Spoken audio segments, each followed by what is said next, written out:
السلام عليكم ورحمة الله وبركاته.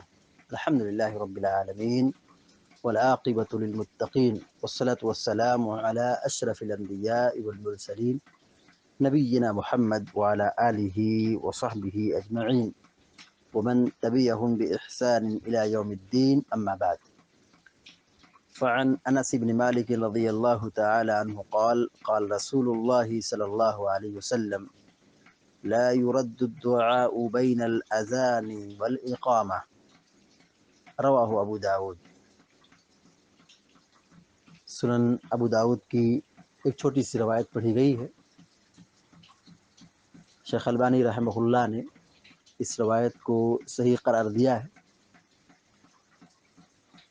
حضرت انس بن مالک رضی اللہ تعالیٰ عنہ بیان فرماتے ہیں کہ اللہ کے رسول صلی اللہ علیہ وسلم نے فرمایا: لا يرد الدعاء بین الاذان والاقامہ، اذان اور اقامت کے درمیان دعا رد نہیں کی جاتی ہے۔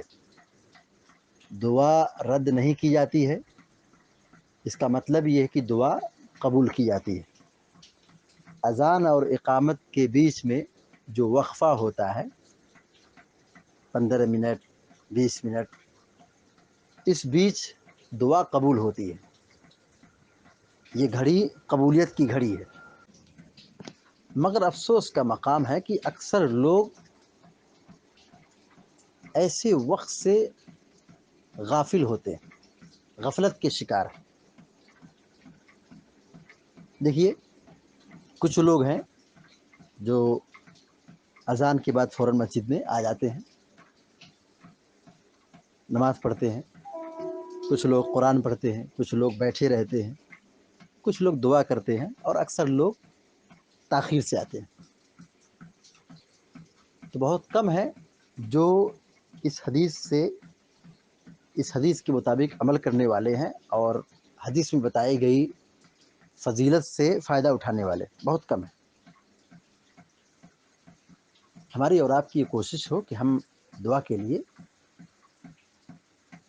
وقت نکالیں، اللہ تعالیٰ سے مانگیں۔ ہماری زندگی میں ہزاروں پرابلمس، مسائل، پریشانیاں، بیماریاں، دقتیں، مجبوریاں موجود ہیں، اور یہ زندگی کا حصہ ہیں۔ ہم اپنے معاملات کو اللہ کے حوالے کریں اور اللہ تعالیٰ سے کثرت سے دعا کریں۔ ہماری زندگی کا کوئی ایسا مسئلہ نہیں ہے جو دعا سے حل نہ ہو۔ اللہ تعالیٰ سنتا ہے، دعاؤں کو قبول کرتا ہے۔ دیکھیے، ایک مبارک گھڑی ہے جو ہر روز اللہ تعالیٰ ہمیں یہ عطا کرتا ہے 5 مرتبہ۔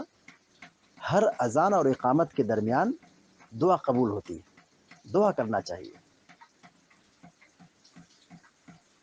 بعض لوگ یہ شکایت کرتے ہیں کہ ہماری دعا قبول نہیں ہوتی، ہم دعا کرتے ہیں ہماری دعا نہیں قبول ہوتی ہے۔ اللہ تعالیٰ سے گویا بدظن ہو چکے ہیں، دعا قبول نہیں ہوتی تو ناراض ہو جاتے ہیں۔ یہ غلط بات ہے۔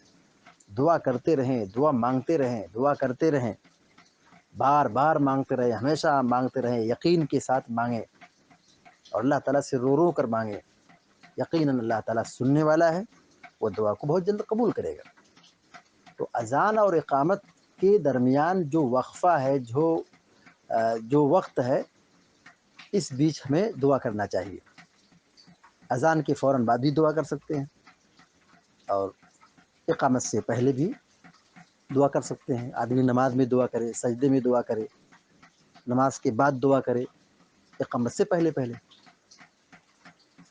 عرف عام میں یا ہمارے سماج میں لوگوں نے کیا سمجھا ہے کہ فرض نماز جیسے ختم ہو تب امام صاحب دعا کریں گے، تب لوگ دعا کریں گے۔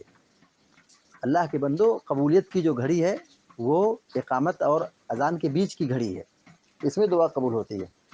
اور لوگ جا کر کے دعا کب کرتے ہیں؟ سلام پھرنے کے بعد۔ وہ قبولیت کی گھڑی نہیں ہے۔ دعا کی قبولیت کی گھڑی اذان اور اقامت کے بیچ میں اللہ کے نبی علیہ السلام نے بتلایا ہے۔ آپ نے کہا: لا يرد الدعاء بین الاذان والاقامہ، اذان اور اقامت کے درمیان دعا رد نہیں کی جاتی ہے۔ لہذا ہماری یہ کوشش ہو کہ ہم اللہ تعالیٰ سے ان مبارک گھڑیوں میں ہم دعا کریں۔ یقیناً اللہ تعالیٰ ہماری دعاؤں کو قبول کرے گا، وہ ہماری دعاؤں کو سنتا ہے۔ اللہ تعالیٰ سے دعا ہے کہ اللہ تعالیٰ ہم سب کو اس حدیث کے مطابق عمل کرنے کی توفیق عطا فرمائے آمین یا رب العالمین. وصلی اللہ علی نبینا محمد وسلم تسلیما کثیرا. السلام علیکم و رحمۃ اللہ وبرکاتہ.